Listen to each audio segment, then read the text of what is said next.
சித்தப்பா அப்படின்னு கத்திக்கிட்டே இப்போ வீட்டுக்குள்ளார நுழையிற இப்போ ராஜியை பார்த்து, என்ன ஏய் என்ன கத்திக்கிட்டே வீட்டுக்குள்ள நுழையிற? உனக்கு அவ்வளோ தைரியம் ஆயிடுச்சா? உன்னெல்லாம் அங்கே வச்சே வந்து பலார்னு ஒன்று விட்டுருக்கணும் அப்படின்னு வந்து இப்போ வந்து கோவமாக சக்திவேல் சக்திவேல் பேசும் பொழுதே வந்து, சக்தி இரு, என்ன விஷயம், எதுக்கு இங்கே வந்த, ஏன்னா திருப்பி உறவு கொண்டாடலாம்னு நினச்சி வந்தியா? எத்தனை விஷயத்தை தான் நீயும் அத்தையும் சேர்ந்து மறைச்சிக்கிட்டு இருப்பீங்க, உங்களால் நாங்கள் எவ்வளோ அசிங்கம் தான் போட முடியும் அப்படின்னு இப்போ கோவமாக முத்துவேல் வேற கேட்கும் பொழுதே வந்து, நான் ஒன்றும் இப்போ யார்கிட்டையும் வந்து உறவு கொண்டாடுறதுக்கெலாம் வரல. நீங்கள் இப்போ அத்தையை இப்போ என்னென்ன வார்த்தைகள் பேசுகிறீங்க, அவங்க எவ்வளோ கஷ்டப்பட்டுருக்காங்க தெரியுமாங்க. அங்கே மாமா அவ்வளோ வருத்தத்தை இருக்காங்க அப்படின்னா, ஏன் உனக்கு உன் அத்தை கஷ்டப்படுறது உன் மாமா கஷ்டப்படுறதாக தான் தெரியுதா?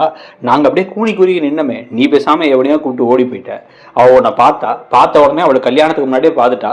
இங்கே பிரச்சனை இருக்கும் போதே அவள் டக்குன்னு அங்கேருந்து எனக்கு கால் பண்ணி, திருச்செந்தூரில் இங்கே தான் வந்து உங்கள் பொண்ணு இருக்கா, அவள் என் கூட தான் இருக்கா, அவள் நான் கூப்பிட்டு வந்துடுறானே, நீ கவலைப்படாதானே அப்படின்னு கொண்டு வந்து விட்டு உன் கல்யாணத்தை நடத்த வச்சிருந்தா அது கரெக்டு. இல்லை அப்படின்னா வந்து அவள் வந்து இல்லை வேணாமா, உனக்கு கல்யாணம் வேணாங்கிறியா, நீ என் வீட்டுக்கு வந்து என் வீட்டிலேருந்து தங்கி படிமா அப்படின்னு சொல்லியிருந்துருக்கலாம். ஆனால் ரெண்டுமே இல்லாமல் தாம் பையனை கட்டி வைக்கிறானா இப்போ என்ன அர்த்தம்? நாங்கள் என்ன நினச்சோம், சக்தி பேசும்போது கூட நான் எதுக்குறா தேவையில்லாமல் பேசுகிறான்னு நினச்சோம். ஆனால் கரெக்டான பாயிண்ட் தான். என்ன இருந்தாலும் சொத்து மேலே ஒரு ஆசை இருந்தால் இதெல்லாம் பண்ணியிருக்கா போல.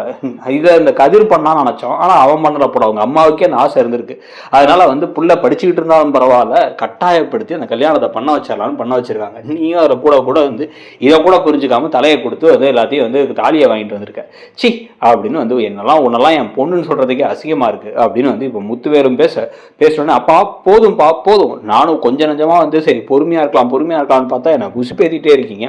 நான் என்ன நிலைமையில இருந்தேன் தெரியுமா? நான் சாக போனேன். நான் என்னால் தாங்க முடியல. என்னால் வந்து இப்படி ஒரு ஏமாந்துட்டேன். நான் எவனையோ ஒருத்தனை நம்பி, அதுவும் வீட்டில் இருக்க நகையெல்லாம் அவன் எடுத்து வந்தான்னு எனக்கு தெரியவே தெரியாது.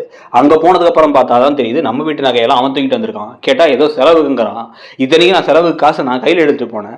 உடனே என்ன பண்ணுறதுன்னு ஒன்றும் புரியாமல் இருக்கு. அவன் என்ன தள்ளி விட்டுட்டு அவன் அந்த நகையெல்லாம் எடுத்துகிட்டு ஓடி போனோன்னு என் உயிரை விட்டுறலான் இருந்தேன்.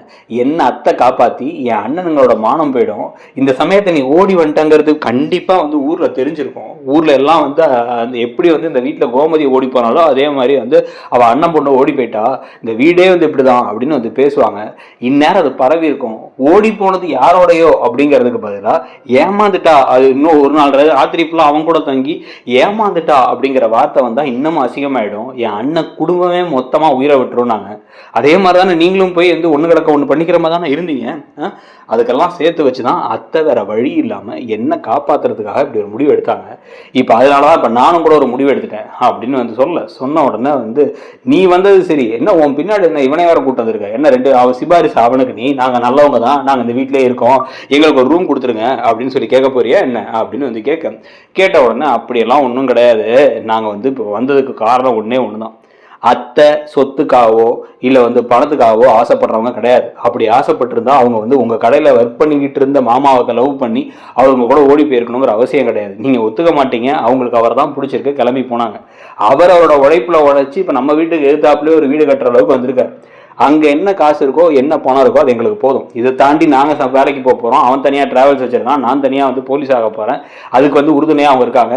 நீங்கள் ஒரு வார்த்தை அந்த ஐபிஎஸ்க்கு கோச்சிங் கிளாஸை நம்ம ஏற்கனவே பேசினாமேமா, நான் வேணா சேர்த்து விடுறேன்னு சொன்ன பொழுது, வேணாம் நான் பார்த்துக்கிறேன் அப்படின்னு நான் கதிர். அதுதான் கதிர். எங்களுக்கு யாரோட பணத்து மேலேயும் எந்த ஆசையும் கிடையாது. அதுக்காக தான் ஒரு முடிவை நாங்கள் 2 பேருமே சேர்ந்து எடுத்துட்டோம். இப்போ என்ன, இப்போ வந்து அந்த சொத்து அப்படிங்கிறது வந்து எல்லாத்துக்கும் சம உரிமை உண்டுன்னு சொல்லிட்டு சட்டம் இருக்குது. நான் வந்து இப்போ படித்த பொண்ணு, எனக்கு தெரியும். அப்போ அதுவும் பூர்வீக சொத்து அப்படின்னா யாரெல்லாம் இருக்கமோ அத்தனை பேத்துக்கும் உண்டு. இப்போ எனக்கும் கதிருக்கும் சொத்துக்கு பங்கு இருக்குல்ல, இந்தாங்க இந்த பத்திரத்தை தூக்கி போடுறேன் அப்படின்னு தூக்கி போட்டு இந்த பத்திரத்தை வந்து கையெழுத்து போட்டோம். நாங்கள் எனக்கும் கதிருக்கும் உங்கள் சொத்துல 1 பைசா வந்து பங்கு வேணும் அப்படிங்கும் போதே டக்குன்னு ஒரு மாதிரி சந்தோஷமாயிடுறாரு சக்திவேல். பரவாயில்லையே, நம்ம எதிர்பார்த்தது நடக்குது, மொத்த சொத்து வந்து மொத்தமாக நம்ம பையனுக்கு தான் வரப்போகுது போலையே அப்படின்னு அவர் யோசிச்சுட்டு இருக்கும் போது வந்து, ஏய் என்ன ஏதோ லூஸ் மாதிரி பேசிக்கிட்டு இருக்க அப்படின்னு இந்த பக்கம் வடி உள்ளார வராங்க. ஏன் நீ கொடுத்துடலாம்னு நினச்சிங்களா சொத்தை அப்படின்னு சக்திவேல் கேட்க, உடனே வந்து இந்த தம்பி நீங்கள் பேசாமல் இருங்க, என்ன இருந்தாலும் அது என் பொண்ணு, என்ன சொத்து வேணாம் இது வேணாம் அது வேணான்னு அப்பாட்ட போய் இப்படி பேசிகிட்டு இருக்க, பெரிய மனுஷத்தனமாக பேசிகிட்டு இருக்கியா அப்படின்னு அது கேட்கும் பொழுது, மா நான் ஒன்றும் பெரிய மனுஷத்தனமாகவும் பேசல, எதுவும் பண்ணலை, எனக்கு என் மேலே நம்பிக்கை இருக்குது, என் புருஷன் மேலே நம்பிக்கை இருக்குது.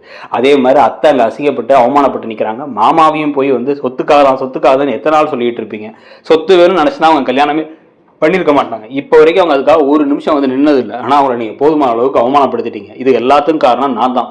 அங்கே அந்த பக்கம் வந்து மீனா அக்காவுக்கும் செந்தில் மாமாவுக்கும் சண்டை போயிட்டு இருக்கு. ஏற்கனவே வந்து சரவண மாமாவுக்கு பிரச்சனை போயிட்டு இருக்கு. இது இல்லாமல் வந்து பார்த்தீங்கன்னா நேற்று வந்து அவங்க சுகன்யா இவங்கெல்லாம் வந்து அவ்வளோ ஓவராக பேசுகிறாங்க. அரசி ஓடி போனது காரணமே அவங்க தான்.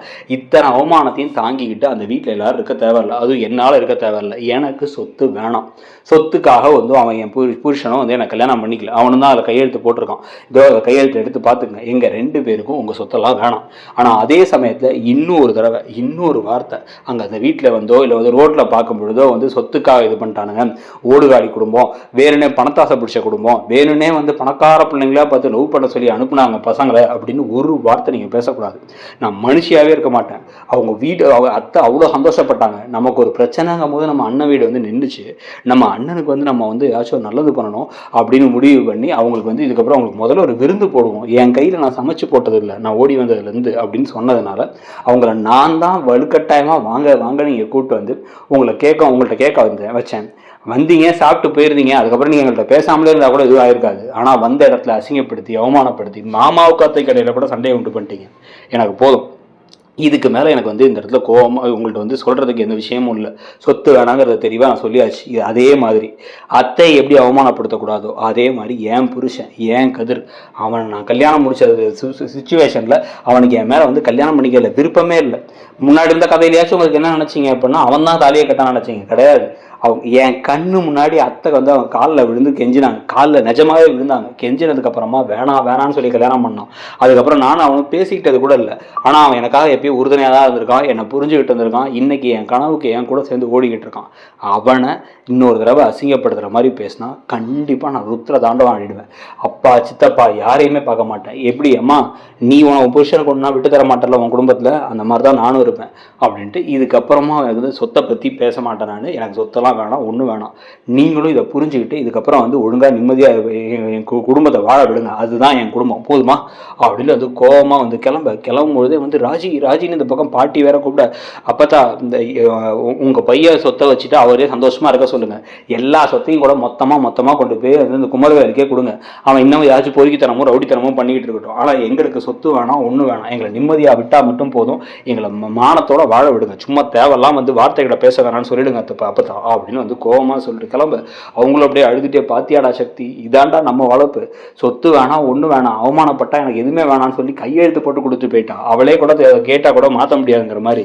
இப்போ உனக்கு போதுமாடா டே முத்துவேல், உன் பிள்ளைவை பற்றி உனக்கு புரிஞ்சிச்சாடா முத்து அப்படின்னு வந்து சொல்ல. இப்போ குழம்பி போய் இப்போ இந்த பக்கம் முத்துவேல் நிற்க, சக்திவேல் எப்படியோ காரியத்தை சாதிச்சிட்டோன்னு நினச்சிக்கிட்டு இருக்கும்போது என்ன இதுக்கப்புறம் திருப்பங்கள் வரும்னு நினைக்கிறீங்க? இந்த சொத்தை வந்து வேணாலும் எழுதி கொடுத்தா ஓகே வாங்குறதுன்னு சொல்லுங்கள். அப்படியே நம்ம சேனலில் இருக்கக்கூடிய மற்ற ப்ரெடிக்ஷன் வீடியோஸையும் பார்த்துட்டு ஒருவேளை நீங்கள் இன்னும் இடம்பொருள் சேனலை சப்ஸ்கிரைப் பண்ணலை அப்படின்னா சப்ஸ்கிரைப் பண்ணிக்கோங்க. நம்மளோட இன்னொரு சேனலான இடம்பொருள் நவுலையும் இந்த மாதிரி வந்து மல்டிபிள் சீரியல்ஸ் அப்டேட்ஸ்லாம் இருக்கும். ஸோ அந்த சேனலையும் சப்ஸ்கிரைப் பண்ணிக்கோங்க. தேங்க்யூ.